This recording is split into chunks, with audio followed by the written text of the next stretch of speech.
ملګرو تاسو به داسې خلک پیژنئ چې د هغوی یوازې اوسېدل خوښ وي. د داسې خلکو په باره کې بس تاسو په ذهن کې د بیچارۍ فیلینګز خامخا راځي چې دا بیچاره انسان په خپلې زندګۍ کې څومره نیګیټیو دی چې دته د خلکو سره میلاوېدل ښه نه ښکاري.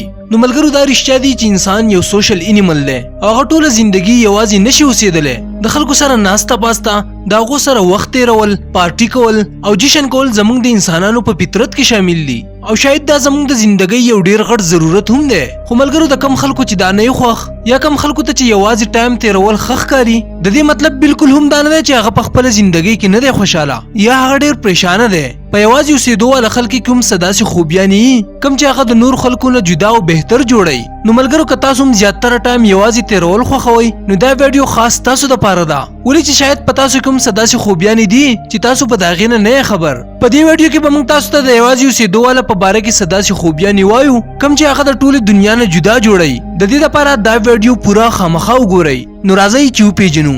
ملګرو کوم خلک چې یوازې اوسېدل خوښوي د هغو کریټیویټي ډېر زیاته بهتره وي. داسې خلک همیشه د خلکو سره په میلاوېدو کې خپل وخت نه ضایع کوي او همیشه په خپل کار کې لګېدلي وي. دوی یوازې د دې دپاره چې دوی همیشه د څه نه څه نوي زده کړې کوشش کوي او په داسې کولو سره د هغو کریټیویټي ډېره زیاته سیوا کېږي او دوی د دنیا دپاره څه داسې وکړي د کومې پیدا چې ټولې دنیا ته وي. د دنیا د ټول نه غټ غټ ساینټسټ په تاریخ کې په خپلې زندګۍ کې غټ غټ کارونه ځکه کړي وو ولې چې د هغو به د خلکو سره میلاوېدل زیات نه خوښ، هغو به همیشه په خپل کار پوره کولو کې لګېدلي وو. ملګرو کوم خلک چې یوازې اوسېږي په هغو کې دننه دا خوبي هم وي چې هغو ډېر زیات سیلف ډیپینډنټ دي. داسې خلک خپل مشکل کارونه په خپله کول پیژني.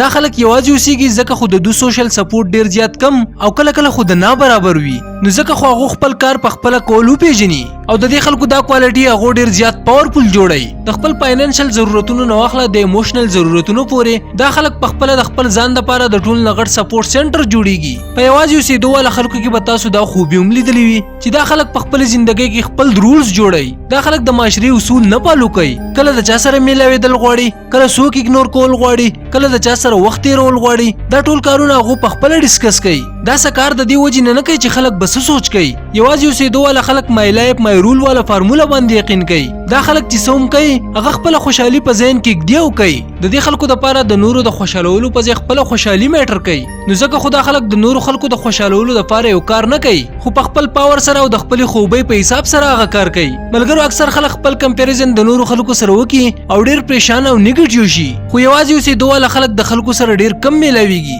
نو ځکه خو هغو ته دا فیلینګ هیڅ کله هم نه راځي چې هغو د نورو خلکو په مقابله کې څنګه دي. هغو د دې احساس نه ډېر زیات لرې وي چې د مخامخ انسان په مقابله کې هغه څومره بهتر دی یا خراب دی. نه خو دوی په خپله څوک جج کوي او نه دوی خپل ځان په چا جج کوي. د دوی فوکس همیشه په خپل ځان وي او دوی همیشه دا سوچ کوي چې دوی خپل ځان څومره بهتر جوړولی شي. یوازې اوسېدو والا خلک خپل ځان ډېر ښه پیژني د کوم د وجې نه چې په هغو کې همیشه پازیټیو انرژي وي. یوازې اوسېدو والا خلک منټلي او ایموشنلي ډېر زیات سټرانګ وي. دا ځکه یې ولې چې دې خلکو ته پته یې که دوی په خپله زندګۍ کې مخکې تله غواړي نو دوی له خپله هره فیصله په خپله کول غواړي. هغو ته دا پته یې چې د هغو په زندګۍ کې مخکې هم څه پریشاني راځي هغو یوازې د هغې نه بهر ځان ویستی شي. هغو په دې خبره یقین کوي چې په دنیا کې څه داسې پرابلم نشته کوم چې هغو یوازې سال کولی نشي. داسې څه پرابلم نشته کوم چې تاسو یوازې نشئ سال کولی. دا د دې خلکو یوه داسې خوبي وي د کوم نه چې تاسو ښه کاپي زده کړه کولی شئ. ملګرو په یوازې اوسېدو والا خلکو کې یو دا کوالټي هم وي چې دا خلک څه هم کار کوي هغه په خپل پوره شدت سره کوي او هم دا وجه ده چې یوازې اوسېدو والا خلک ډېر پروډکټیو وي. دا خلک د خلکو سره ډېر کم میلاویږي او ځکه خو بیا خلک هم د دوی کور ته ډېر کم راځي. نو ځکه خو چې دا خلک څه کار کوي نو د دوی په کار کې ډسټربنس جوړولو والا څوک نه وي او دوی همیشه هر وخت په خپل کار کې لګېدلي وي او دوی د خپل کار نه لرې کولو والا څوک نه وي. نو ځکه خو دوی هر کار په خپل بیسټ طریقه باندې سر ته رسوي. ملګرو که د دې ویډیو نه تاسو څه لږه غونته هم زده کړه کړې نو دا ویډیو لایک کړئ، خپلو ملګرو سره یې شیر هم کړئ او د داسې نورو انټرسټینګ ویډیوګانو کتلو دپاره دا چینل خامخا سبسکرایب کړئ. جزاک الله.